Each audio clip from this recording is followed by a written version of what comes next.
I used to have a skin level fistula and that caused me a lot of leakage, and this is how I solved that problem using these products. First step is to cut the flange to the size of your stoma. I already know the size of mine, so I just automatically cut it to that. Now this is the product that really makes the biggest difference. It's a little confusing at first because it has zero instructions. No one will explain to you how to use it, so I'm going to. So first off, it's a little bigger than what you need, so you just actually cut off a part of it.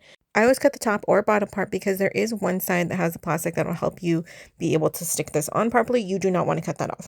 Then we line it up with our flange, make sure it's the right size. Once we see that it's the right size and where we want it, we flip it over and outline the shape of your stoma. You can use any pen, highlighter, marker, literally anything you want to draw on it. You're going to cut this out. It doesn't matter what you use. So then to cut it out, I fold this in half just to make a line of it and then cut a little snip and where I can put the scissors in and then just cut out the whole shape. So now you see why I say that it's easier than it seems like it would be. And ta-da, we have the perfect shape that we need for our stoma. Next, we set it aside and we peel the back off of the flange so we have the sticky side out.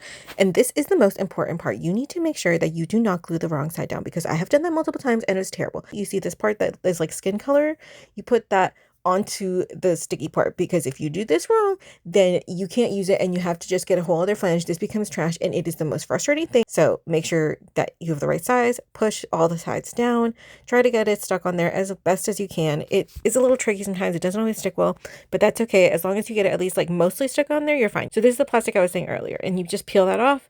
Once you get that off, you get the barrier ring and then we peel the plastic off of that. Do the trash it goes, and then we grab the barrier ring and we shape it to this size and shape that we need.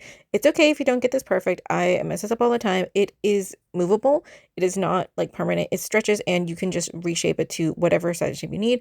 Flip it over, make sure that there's no parts sticking out or that anything is wonky because you want to make sure that your stoma fits all the way through, and then you're done. That's ready to stick on your skin, and then that is ready to stick on that, and you're good to go. And this is why specifically I like the two-piece because using a mirror, I can make sure that I have the stoma perfectly on there, that I make sure that all the edges are covered, the stoma is perfectly in the center, everything is good.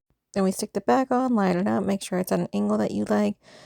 Preferably add a little bit of an angle so it's easier to dump out. And then the last step that I like to do is put a deodorant in it. This is the one that I like to use.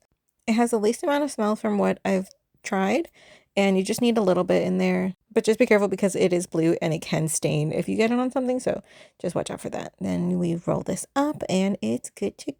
Actually, I lied. The last step is to get an ostomy belt and find the clips on one side, clip it onto that, put it around your waist. Make sure that it's straight because if it's not, it will be really uncomfortable. And then you look for the clips on the other side and there you go. And then it'll stay closer to your body. It'll add some pressure and that'll help it stick. I like to press it down to give it a little help. And that's how I prevent leakages. Ta-da! Hope this helped.